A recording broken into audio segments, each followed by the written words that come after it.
nice. Hey guys, I'm Sean Hammond with PremierGuitar.com. We're at Winter NAMM 2016 in Anaheim. We've got James Nash playing this beautiful new Santa Cruz brought to you by the one and only Richard Hoover, who's got, by the way, his own bobblehead over there celebrating his 40th year in the business. And so this model we're looking at here, tell us about it. This is one of the really early models that we did at Santa Cruz Guitar Company in the late 70s.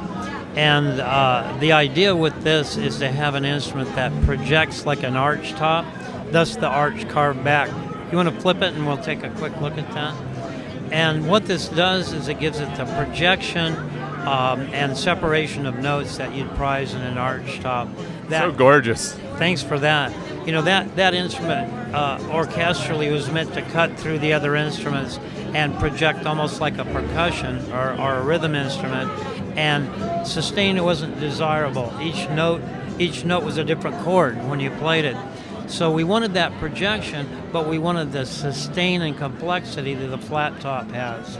So the top is braced for that complexity of overtones and sustain with the projection at the same time, so the best of both worlds. Is the bracing under the top a traditional cross bracing, or? Yeah, if you vary too much from the traditional X brace, you could tell people it sounds better, but they don't like that it's different.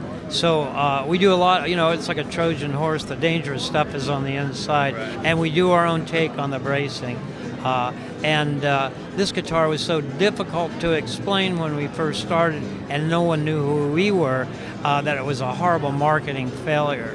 Now that we can explain it and people know who we are, it's back. Well, you were telling us before, and maybe you don't want to brag, but it's a pretty good name to drop. As you mentioned, someone helped you by embracing this guitar back in the late 70s, right? If it wasn't for Eric Clapton, we wouldn't be sitting here at least talking about guitars on film today. Yeah, Eric Clapton saw a picture of that guitar and sent us a handwritten letter asking for one. And that turned us from being an unknown name that made a great sounding guitar that people were afraid to buy to having instant credibility in the marketplace. So this became, if I may brag, a real iconic design. And if you look around at modern lutherie, you'll see the influence of this shape in a lot of stuff today. Same with a lot of your other work too, but we'll stick to this guitar right now. I can't get over the back. It's beautiful on the back, but even when you just look through the sound hole and see that curve, it's gorgeous. This back is like making a cello, really. Like the rest of our guitar, it's tuned unto itself. So the back is part of a tuning process that gives this guitar shocking projection. And it can't be duplicated by just making a new part to the same size. It has to consider the wood's density to do that. Now, is the entire guitar maple? Is the top spruce? The top on this one is we used to call this German spruce, although our trees don't recognize international borders, so it could grow anywhere in Europe. But it has a particular strength to weight ratio that gives it super clarity. So for somebody like James, you can hear every note he plays and all the nuance that he wants to put into it. That's not the guitar for me. I don't want you to hear every note I play. Now, why don't we talk about some of the other features? Like the fretboard inlays are super beautiful. Well, thank you for that. In doing this guitar, we were thinking at the time maybe fingerstyle jazz as a target, and that to me was my vision of kind of the Art Nouveau crossing into Art Deco that was very cool in the jazz age when the archtop guitars first came out. And I probably put about 500 miles on a jeweler's saw cutting that stuff out in the old days. And one of my original partners had that concept to do, and I was left to cut it out. Okay, now are those pieces are they abalone or? No, it's a mother of pearl, which is oyster shell, and it's difficult to get a piece that big. This is farmed in Indonesia. All of the components in this guitar are responsibly harvested, either old reclaimed wood, or in the case of the shell, farmed instead of disrupting the natural resource. Oh, that's cool of you. Now, are The they only way. are they inlaid in an ebony fretboard? Yeah, the fretboard's ebony, and it's important not only for durability that you don't pit it in playing, but the density of it adds a weight to the neck that helps with the projection. So we can manipulate the depth of projection by how much weight we put in the neck. All right, we've talked a lot about this. Why don't we have James put it through its paces? Much more interesting. Did you see the tuners too? Oh, the Did you notice tuners. that? These gold plated, are those? This very old retro Imperials. That's what all the cool jazz guys had on their guitars. Nice. All right, James, let's hear that thing.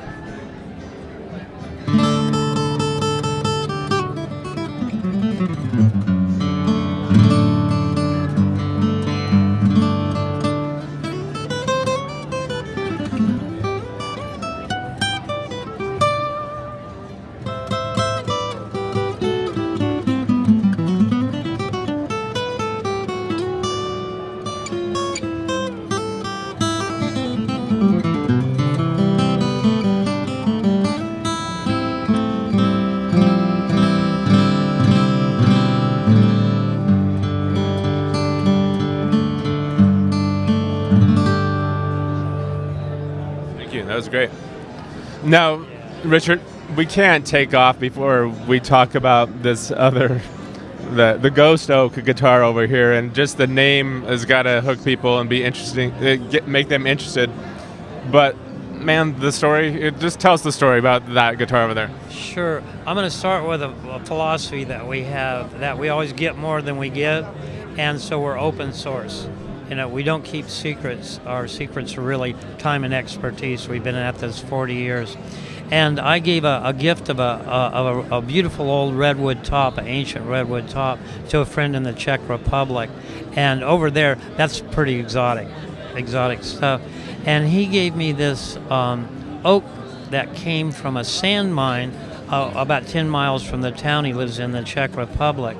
And first, to think about a forest being buried in sand quickly, that's a pretty amazing event.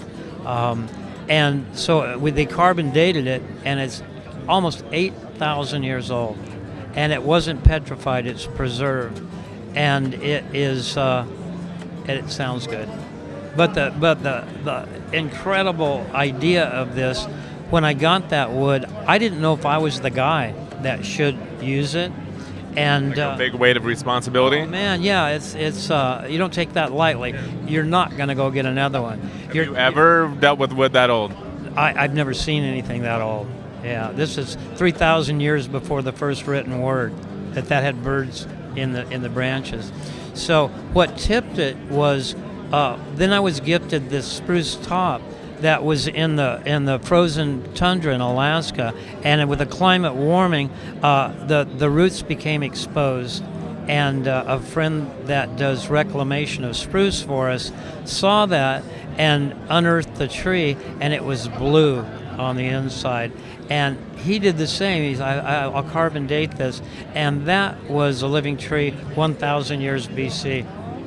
And these were wood, you know, they weren't corrupted. So with those two and turning 40, I thought I want to stay up late enough to do our 50th anniversary, so let's use all the good stuff now. And it's a very serious guitar. It sounds awesome because out of respect for those materials, you know, that is one of a kind. Now, the story is amazing on a lot of levels, just the age of the woods, but also the relationships and friendships that brought them into your possession. But in terms of tonality and sound, how would you describe, like a lot of this is, I'm sure, difficult to quantify, but how would you describe it? Actually, that's our stock and trade. We're custom builders, and we build for sound. Yeah. It's very unusual. It's difficult. That's one thing we face all the time as guitarists and guys who write about guitars. Like, there's only so many words to describe things, so right. It can become difficult. But Well- yeah, how would you? Well, silly to say we can start with unique. You know, this is different. But seriously, the spruce was literally preserved in the freezer, so it has the integrity of modern wood. So that's predictable in Sitka spruce, that it would have a warmer, more rounder tone and the back and sides of oak, which is an unusual wood for the guitar, have a real similar density to mahogany. And I describe mahogany as having more clarity and note separation than rosewood, but not strident and bright like maple. So very much like mahogany and Sitka spruce in that regard. And it's very sweet guitar, really great for vocal accompaniment.